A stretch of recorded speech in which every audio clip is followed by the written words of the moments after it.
Sir mutual funds, SIF, PMS, AF ఇవి అనేది కొంచెం కన్ఫ్యూజన్ ఉంటుంది జనాల్లో. సో ఏది ఇన్వెస్ట్మెంట్ బెటర్ అంటారు? సో అగైన్ మళ్ళీ ఇది బెస్ట్ ఇన్వెస్ట్మెంట్ ప్రొడక్టా ఇది కాదా అనేది మనం చెప్పకూడదు. It purely depends upon the investor ఎవరైతే ఉంటారో, ఇన్వెస్ట్మెంట్ చేసే వ్యక్తి, investors risk taking ability and risk reward ratio అంటాం. How much risk he can take and how much return he's expecting అనే దానిపైన డిపెండ్ అయి ఉంటుంది. అండ్ చాలామంది ఏమైనా అనుకుంటారు ఏంటంటే మనం హై రిస్క్ తీసుకుంటే హై రిటర్న్ వస్తుంది కదా అనుకుంటారు. ఇందులో రిస్క్ ఏంటంటే హై రిస్క్ తీసుకున్నంత మాత్రం హై రిటర్న్ రావాలి అని గ్యారెంటీ లేదు, లాస్ కూడా అంతే విధంగా ఉంటుంది. సో రిస్క్ని ప్రాపర్గా అర్థం చేసుకుని ఇన్వెస్ట్మెంట్ ప్రొడక్ట్ అనేది చూజ్ చేసుకోవాలి. Coming to mutual funds, mutual fund అనేది it's everyone's product. So retail అయినా, హెచ్ఎన్ఐ అయినా, అల్ట్రా హెచ్ఎన్ఐ అయినా, everybody can invest in mutual funds. So mutual funds do cover all asset classes on the globe. So మన domestic equity, foreign equity, fixed income, gold and silver, real estate, all assets are covered under mutual funds through mutual fund investment. So mutual ఫండ్లో చిన్న చిన్న ఇన్వెస్ట్మెంట్లు monthly 500 rupees, 1000 rupees investment చేసేవాళ్ళు SIP ద్వారా investment చేసుకోవచ్చు. నేను ఒక 10 కోట్లు ఇన్వెస్ట్మెంట్ చేస్తాను లేదా ఒక 100 కోట్లు ఇన్వెస్ట్ చేస్తానంటే కూడా they can invest in mutual funds. So ఎందుకంటే with in particular asset class we can diversify our money across asset classes also. We can diversify our money through mutual funds. We can invest through SIPs. Investments చేసేవాళ్ళు salary class ఉంటే SIPs ద్వారా investment చేసుకోవచ్చు, salary పెరిగినప్పుడు SIPs పెంచుకోవచ్చు, lump sum investment చేయొచ్చు. ఇనిషియల్గా debt mutual ఫండ్స్తో investment start చేసి ఒక సర్టన్ కార్పస్ క్రియేట్ అయిన తర్వాత స్లోగా they can switch their money to కొంచెం హై రిస్క్ హై రిటర్న్ ఉండే ప్రోడక్ట్లోకి, debt to hybrid, hybrid to equities, అట్లా they can switch over one asset to another asset. Low risk asset products నుంచి high risk high return oriented ప్రొడక్ట్స్కి స్లోగా over the time they can switch their money through mutual funds. So debt to equity, equity to gold, gold to real estate అట్లా చేసుకోవచ్చు. లేదా ఒకే ఫండ్లో multiple assets cover అయ్యే విధంగా they can opt for multi asset allocation funds. If somebody wants to invest in only into equity and debt, they can go for balance advantage and aggressive hybrid funds. So వాళ్ళ requirements, risk taking ability and how long they can invest based on investment duration, ఇవన్నీ పరిధిలోకి తీసుకుని so mutual funds ద్వారా investment చేసుకోవచ్చు. This is everyone's product. Minimum investment 100 rupees SIP కూడా కొంతమంది కొన్ని ఫండ్స్లో ఇన్వెస్ట్ చేసుకోవచ్చు. 100 రూపీస్, 250 రూపీస్ కూడా ఇన్వెస్ట్మెంట్ చేసుకోవచ్చు. డైలీ ఇన్వెస్ట్ చేసుకోవచ్చు, వీక్లీ ఇన్వెస్ట్ చేసుకోవచ్చు, క్వార్టర్లీ ఇన్వెస్ట్మెంట్ చేసుకోవచ్చు, ఎప్పుడు డబ్బులు ఉంటే అప్పుడు ఇన్వెస్ట్మెంట్ చేసుకోవచ్చు. సో 100% ఫ్లెక్సిబుల్గా ఉంటుంది mutual fund. This is everyone's product. ఇంతకుముందు చెప్పినట్టుగా so retail investors, HNIs and ultra HNIs, so ఎంతెంత ఎవరైతే ఇన్వెస్ట్మెంట్ చేయగలరో అంతంత ఇన్వెస్ట్మెంట్ చేసుకోవచ్చు. Coming to SIF, so mutual funds అనేవి దాదాపుగా 30-40 సంవత్సరాల పై నుంచి ఇండియాలో ఉన్నాయి. దాదాపు 100 ఏళ్ళుగా అమెరికా లాంటి, యుఎస్ లాంటి కంట్రీస్లో ఉన్నాయి. సో ఎస్ఐఎఫ్ అనేది ఇండియాలో న్యూ ప్రోడక్ట్. దీన్నే స్పెషలైజ్డ్ ఇన్వెస్ట్మెంట్ ఫండ్ అంటాం. సెబీ ఒక 8 to 10 months ముందు ఈ ప్రోడక్ట్ని లాంచ్ చేసింది. ఈ ప్రోడక్ట్ లాంచ్ చేయడానికి మెయిన్ రీజన్ ఏంటంటే ఇండియాలో చాలామంది యూత్, ఎస్పెషల్లీ జెన్జీ అనండి, వీళ్ళు స్టాక్ మార్కెట్లో స్టాక్స్లో వాటిని ట్రేడింగ్ చేసి డబ్బులు లాస్ అవుతున్నారు. సెబీ డేటా చెక్ చేసినప్పుడు ఏం చెప్తుందంటే more than 90%, approximately 93% of the people are losing their money in trading, especially into F&O, futures and options ట్రేడింగ్లోను, స్టాక్ ట్రేడింగ్లోను they are losing their money. So దీనికి ఒక సొల్యూషన్ ఫైండ్ అవుట్ చేయాలి. At the same time కొంత better risk management కూడా ఉండాలి అని ఆలోచించి SEBI launched product called specialised investment fund.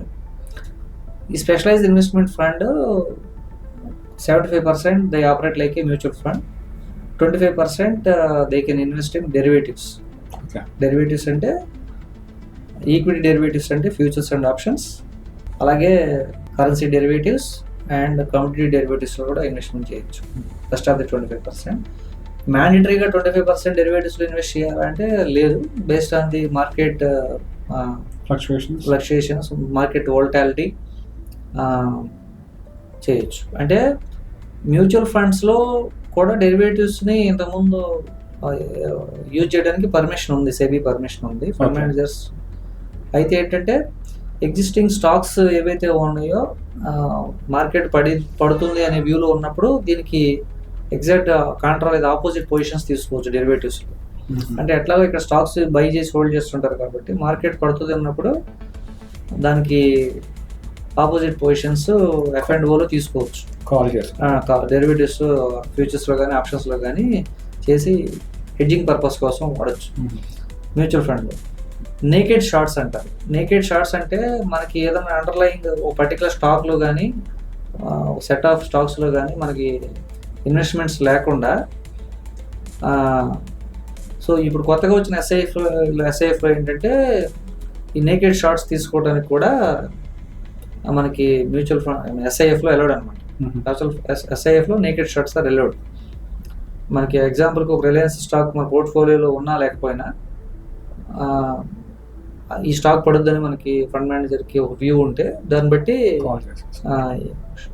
Short positions తీసుకోవచ్చు. సో ఇట్లా డెరివేటివ్స్ ఇలాగే కొంచెం సబ్జెక్ట్ పెద్దది, డీటెయిల్గా చెప్తే కొంచెం బోరింగ్ గాను కొంచెం ఎక్సైటింగ్ గా ఉండదు. So they can invest in naked positions తీసుకోవచ్చు. F&Os ఈక్విటీ డెరివేటివ్స్ లోను, ఇంట్రెస్ట్ రేట్ డెరివేటివ్స్ లోను, కరెన్సీ డెరివేటివ్స్ లోను, కమోడిటీ డెరివేటివ్స్ లోను తీసుకోవచ్చు. ఈ ఫండ్ ఎవరు మేనేజ్ చేస్తారు? So mutual fund managers manage చేసే స్కోప్ ఉంటుంది, but relatively this a very new product the fund managers also ఇండియాలో.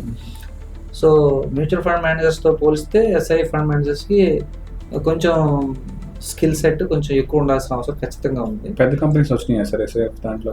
ఇండియాలో ఉన్న 50+ మ్యూచువల్ ఫండ్ కంపెనీస్ అన్నిటికీ కూడా ఇంకా ఎస్ఐఎఫ్ ప్రోడక్ట్ లాంచ్ చేయడానికి పర్మిషన్ లేదు. Approximately 12-13 companies as on today మనకి ఎస్ఐ ప్రొడక్ట్స్ లాంచ్ చేసినాయి with a different brand name. Okay, అంటే ఇప్పుడు ICICI Prudential mutual fund SIF brand వచ్చేసి iSIF. Okay, Quant mutual fund brand name వచ్చేసి qSIF. So Tata mutual fund SIF brand name వచ్చేసి Titanium. Okay, so Edelweiss mutual fund brand name వచ్చేసి Altiva SIF. So అట్లా ఒక్కొక్క mutual fund అంటే mutual fund కంపెనీసే SIFs కూడా launch చేస్తాయి, but అందరికీ పర్మిషన్ ఇవ్వలేదు. దానికి సర్టన్ కేటగిరీ డిఫైన్ చేస్తుంది సెబీ. ఆ సర్టన్ కేటగిరీ క్రైటీరియా మీట్ అయిన వాళ్ళకి SEBI is allowing to launch their SIF products. So mutual ఫండ్లో మనం చిన్న చిన్న ఇన్వెస్ట్మెంట్స్ కూడా ఇన్వెస్ట్మెంట్ చేయొచ్చు, చిన్న చిన్న అమౌంట్స్ కూడా ఇన్వెస్ట్మెంట్ చేయొచ్చు. బట్ ఎస్ఐఎఫ్లో ఇన్వెస్ట్మెంట్ చేయాలంటే మినిమం 10 lakhs ఉండాలి. సో మినిమం 10 lakhs ఇన్వెస్ట్మెంట్ చేయడానికి ఆమె చేసే అవకాశం ఉన్నవాళ్ళు పెట్టుకోవచ్చు. తర్వాత మ్యూచువల్ ఫండ్ కన్నా కొంచెం ఎక్కువ రిస్క్ తీసుకునే కెపాసిటీ ఉన్నవాళ్ళు అండ్ ఇన్వెస్ట్మెంట్స్ని ఎవరైతే కనీసం 5-6 years పాటు హోల్డ్ చేయగలుగుతారో వాళ్ళు ఎస్ఐఎఫ్లో ఇన్వెస్ట్మెంట్ చేయొచ్చు. ఎస్ఐఎఫ్ అనేది మ్యూచువల్ ఫండ్స్తో పోలిస్తే కొంచెం అంత లిక్విడిటీ ఉండదు. అంటే మ్యూచువల్ ఫండ్ ఇన్వెస్ట్మెంట్ చేసిన వాళ్ళు ఎవరైనా మన డబ్బులు రెడీమ్ చేసుకుంటే 2 to 3 working daysలో మనకి అమౌంట్ వచ్చేస్తుంది. ఎస్ఐఎఫ్స్లో ఏమవుతుందంటే అంత లిక్విడ్ ప్రొడక్ట్స్ కాదు. సో 1 week పట్టచ్చు, కొన్ని కేసెస్లో 15 days పట్టచ్చు, కొన్ని కేసెస్లో కొంచెం ఎక్కువ టైం కూడా తీసుకోవచ్చు. మీరు ఎస్ఐఎఫ్లో సిప్ చేయాలంటే డైరెక్ట్గా సిప్తో స్టార్ట్ చేయలేరు. 5,000-10,000తో మీరు ఎస్ఐఎఫ్లో ఎస్ఐపి చేయలేరు. ఫస్ట్ ఇన్వెస్ట్మెంట్ 10 lakhs చేసిన తర్వాత you can start SIP in SIF. So ఒక ఎస్ఐఎఫ్ 10 lakhs ఇన్వెస్ట్మెంట్ చేశారు, ఒక మ్యూచువల్ ఫండ్ ఒక అసెట్ మేనేజ్మెంట్ కంపెనీ ఎస్ఐఎఫ్లో ఇన్వెస్ట్మెంట్ చేశారు అని అంటే ఎస్ఐఎఫ్లో మనకి బ్రాడ్గా ఎస్ఐపి 7 categories లాంచ్ చేశారు as on today. Equity 3 categories, డెట్లో 2 categories అండ్ హైబ్రిడ్లో 2 categories. టోటల్గా 7 categories మాత్రమే ఇప్పటికి ఎస్ఐఎఫ్ కేటగిరీస్ లాంచ్ చేశారు. Per pan per AMC. Okay, per pan per AMC అంటే ఒక ఇన్వెస్టర్ ఏదన్నా ఒక ఎస్ఐఎఫ్ ప్రోడక్ట్లో ఇన్వెస్ట్ చేయాలంటే ఆ ఏఎంసీకి చెందిన ఎస్ఐఎఫ్లో మినిమం 10 lakhs ఇన్వెస్ట్మెంట్ చేయాలి. అగైన్ హీ కెన్ డైవర్సిఫై ఈ 7 strategiesలో 2 lakhs he can diversify 5 different strategies. వాళ్ళకి ఆప్షన్ ఉంటుంది.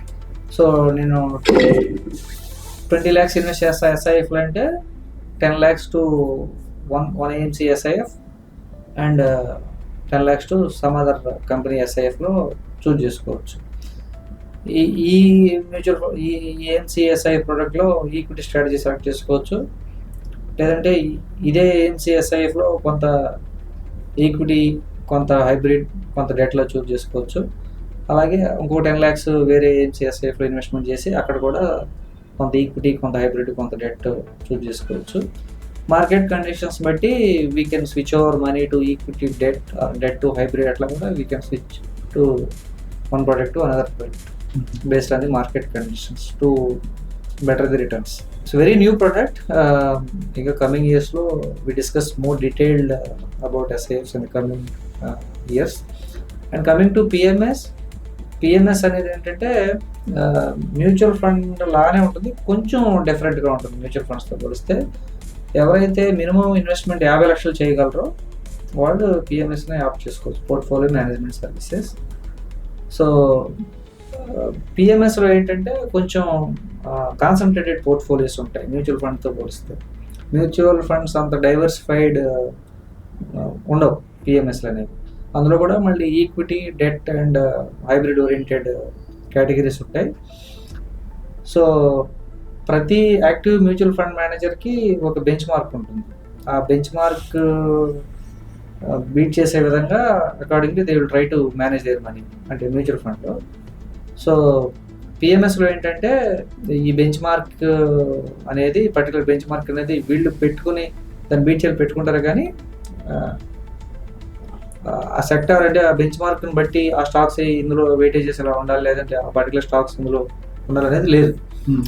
వాళ్ళు ఈ 5,000, 6,000 కంపెనీ యూనివర్స్లో ఎక్కడి నుంచి ఏ స్టాక్ అయినా పిక్ చేసి they can take concentrated portfolios, like 25 to 30 stocks maximum ఉంటాయి. సో PMSలో ఎవరైతే మినిమం 50 లక్షలు ఇన్వెస్ట్మెంట్ చేయగలరో, సో కొంచెం మ్యూచువల్ ఫండ్స్తో పోలిస్తే ఎక్కువ రిస్క్ తీసుకోగలరు అండ్ ఇన్వెస్ట్మెంట్ని 6 years అండ్ అబౌవ్ కంటిన్యూ చేయగలరు, వాళ్ళు PMSలో ఇన్వెస్ట్మెంట్ చేసుకోవచ్చు. దాంట్లో కూడా మళ్ళీ ఈక్విటీలో ఇన్వెస్ట్ చేసే PMSs ఉంటాయి, డెట్లో ఇన్వెస్ట్ చేసే PMSs ఉంటాయి, అండ్ హైబ్రిడ్ కేటగిరీలో ఇన్వెస్ట్ చేసే PMSs కూడా ఉంటాయి. మెయిన్ థింగ్ ఏంటంటే మ్యూచువల్ ఫండ్కి PMSకి డిఫరెన్స్ ఎక్కడ వస్తుందంటే, మ్యూచువల్ ఫండ్లో ఇన్వెస్ట్ చేయడానికి demat account is not mandatory. PMSలో ఇన్వెస్ట్ చేసే వాళ్ళకి demat account is mandatory. And every time మన స్టాక్స్లో ఏవైతే చేంజెస్ చేస్తుంటామో, బయింగ్ సెలెక్ట్ చేస్తుంటామో, అప్పుడు మళ్ళీ క్యాపిటల్ గెయిన్ ట్యాక్స్ కట్టాల్సి ఉంటుంది ఇన్వెస్టర్. అవి డైరెక్ట్గా investor capital gain tax entertain అవుతాయి, కట్టాలి. Mutual fund trust level operate చేయడం వల్ల ఏమవుతుందంటే, mutual fund SIF number of times securities portfolio changes చేసినా, చర్నింగ్ చేసినా, మనం అమ్మినప్పుడు మాత్రమే మన క్యాపిటల్ గెయిన్ ట్యాక్స్ ఎంటర్టైన్ అవుతుంది మ్యూచువల్ ఫండ్ SIFలో. మన మ్యూచువల్ ఫండ్ లేదంటున్నారు, మన PMSలో ఎంత పడుతుంది? PMSలో కూడా సేమ్ అండర్లైన్ అది డెట్ ప్రొడక్ట్ అయితేనేమో based on the slab rates. So if it is hybrid అంటే హైబ్రిడ్, అందులో ఈక్విటీ అలొకేషన్ ఎంత ఉంది, డెట్ అలొకేషన్ ఎంత ఉంది చూసుకుని, అది if it is comes under debt taxation based on debt taxation కట్టాలి. If it is hybrid taxation based on hybrid taxation కట్టాలి. If it is equity taxation వస్తుంది అనుకోండి, హైబ్రిడ్లోనే మోర్ దెన్ 65% ఈక్విటీలో ఉంటే ఈక్విటీ టాక్సేషన్ వస్తుంది. తర్వాత PMSలో ఏంటంటే ఫండ్ మేనేజ్మెంట్ ఎక్స్పెన్సెస్తో పాటు performance based charges కూడా కొంత తీసుకుంటారు ఫండ్ మేనేజర్స్. అంటే మన ఫండ్ మేనేజ్ చేసేటప్పుడు ఫండ్ మేనేజర్ ఒక హర్డిల్ రేట్ అని ఇస్తారు. హర్డిల్ రేట్ అంటే ఈ ఫండ్ ఇన్వెస్ట్మెంట్ ఆబ్జెక్టివ్కి లెట్స్ 8%, 10%, 12% అనేది హర్డిల్ రేట్ ఇస్తారు.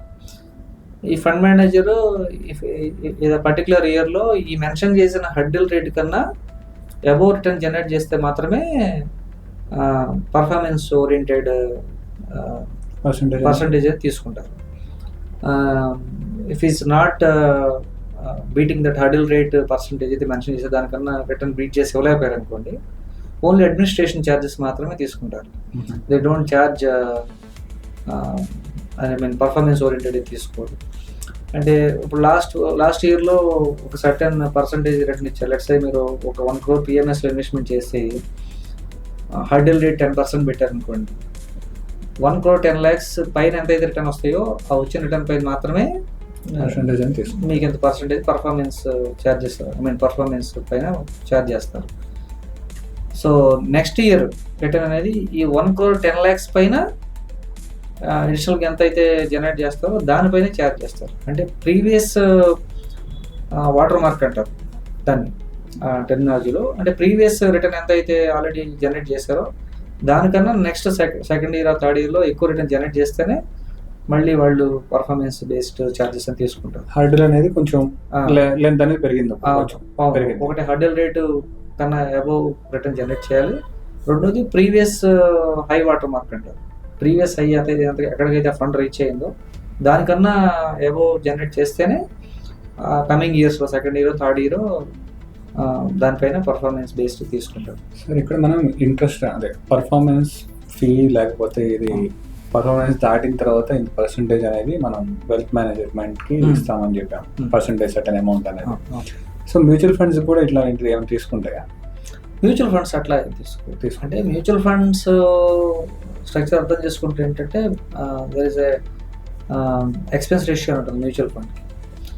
ఎక్స్పెన్స్ రేషియో సెబీ అలౌడ్ ఏంటంటే కొత్తగా లాంచ్ చేసిన fund, if that fund is ఇన్వెస్టర్స్ని కలెక్ట్ చేసిన మనీ బిలో 250 crore అయితే maximum expense ratio allowed is 2.1% or 2.15%. దానిలోనే ఫండ్ మేనేజింగ్ కాస్ట్లు, డిస్ట్రిబ్యూటర్స్కి ఇచ్చే ట్రయల్ కమిషన్స్ కాస్ట్ అవన్నీ కూడా ఇన్వాల్వ్ అయి ఉంటాయి. మ్యాక్సిమం ఎక్స్పెన్స్ రేషియోస్ 2.1 ఆర్ 2.15% ఉంటుంది ఈక్విటీస్కి. డెట్ ఫండ్స్కి అయితే ఇంకా తక్కువ ఉంటుంది. హైబ్రిడ్ ఫండ్స్కి సమ్వేర్ అరౌండ్ ఈక్విటీకి డెట్కి మధ్యలో ఉండే అంత ఎక్స్పెన్స్ రేషియో ఉంటుంది. సో మ్యూచువల్ ఫండ్లో పర్ఫార్మెన్స్ బేస్డ్ అనేది అంటే ట్రయల్ కమిషన్ అంటాము. లెట్సే ఒక ఫండ్ ఎక్స్పెన్స్ రేషియో 1.5% ఉందనుకో, డిస్ట్రిబ్యూటర్కి 1% ట్రయల్ ఇస్తున్నారు అనుకోండి, ఐఎంసీకి 0.5% వెళ్తుంది. అంటే లెట్సే ఒక వ్యక్తి 10 లక్షలు ఇన్వెస్ట్మెంట్ చేశారు. ఇన్వెస్ట్మెంట్ చేసిన వాల్యూ 15 లక్షలు అయింది. 15 లక్షల పైన ఎక్స్పెన్స్ రేషియో క్యాలిక్యులేట్ చేస్తారు. అదే మీకు 10 లక్షలు ఇన్వెస్ట్మెంట్ చేస్తే 10 లక్షల కన్నా బిలో 8 లక్షలు అయింది అనుకోండి, ఫండ్ మేనేజర్కి వచ్చేది కానీ లేదా డిస్ట్రిబ్యూటర్కి వచ్చేది కానీ 8 లక్షల మీద క్యాలిక్యులేట్ చేసి తీసుకుంటారు. అంటే అందులో బిల్ట్ ఇన్ ఉన్నట్టే ఎక్స్పెన్స్ రేషియోనే ఆల్రెడీ ఉన్నట్టు మ్యూచువల్ ఫండ్లో. పిఎంఎస్లో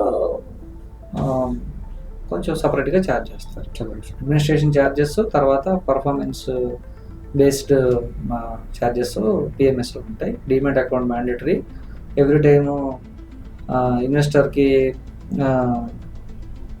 బయింగ్ సెల్లింగ్ చేసినప్పుడల్లా క్యాపిటల్ గెయిన్స్ అనేవి డైరెక్ట్గా ఇన్వెస్టర్కి ఎంటర్టైన్ అవుతాయి. Demat account is mandatory for PMS. అందులో మళ్ళీ కొంచెం టెక్నికల్గా వెళ్తే ఏంటంటే discretionary PMS, non discretionary PMS, ఇట్లా చాలా రకాలు ఉన్నాయి. సో అట్లా పిఎంఎస్. తర్వాత ఏఐఎఫ్. ఏఐఎఫ్ ఏంటంటే ఎవరైతే మినిమం 1 crore ఇన్వెస్ట్మెంట్ చేయగలుగుతారో వాళ్ళకి ఏఎఫ్ అనేది రికమెండెడ్. అందులోనే మళ్ళీ క్యాట్ 1, 2, 3 అని ఉంటాయి. ఆల్టర్నేటివ్ ఇన్వెస్ట్మెంట్ ఫండ్స్ అంటాము. ఆల్టర్నేటివ్ ఇన్వెస్ట్మెంట్ ఫండ్లో కూడా మల్టిపుల్ అసెట్స్లో ఇన్వెస్ట్ చేసే ఉంటాయి. Real estate, commercial real estate, అంతకుముందు చెప్పిన విధంగా రీట్స్, రియల్ ఎస్టేట్ ఇన్వెస్ట్మెంట్ ట్రస్ట్లో ఇన్వెస్ట్ చేసే ఏఎఫ్స్ ఉంటాయి. ఓన్లీ ఈక్విటీ ఓరియంటెడ్ ఏఎఫ్స్ ఉంటాయి. ఓన్లీ డెట్ ఓరియంటెడ్ ఏఎఫ్స్ ఉంటాయి. అలాగే ఓన్లీ కమ్యూనిటీ ఓరియంటెడ్ ఏఎఫ్స్ కూడా ఉంటాయి. అంటే ఏఎఫ్కి కొంచెం ఇంకెక్కువ ఫ్లెక్సిబిలిటీ ఉంటుంది ఇన్వెస్ట్మెంట్ యూనివర్స్లో. They can invest in private equities, అంటే అన్లిస్టెడ్ స్టాక్స్లో ఇన్వెస్ట్ చేయొచ్చు, వెంచర్ క్యాపిటల్ ఫండ్స్లో ఇన్వెస్ట్ చేయొచ్చు, రీట్స్ అండ్ ఇన్వెస్ట్ చేయొచ్చు, తర్వాత డెట్లో ఇన్వెస్ట్ చేయొచ్చు, కాంబినేషన్ ఆఫ్ మల్టిపుల్ అసెట్స్ కూడా ఇన్వెస్ట్ చేయొచ్చు.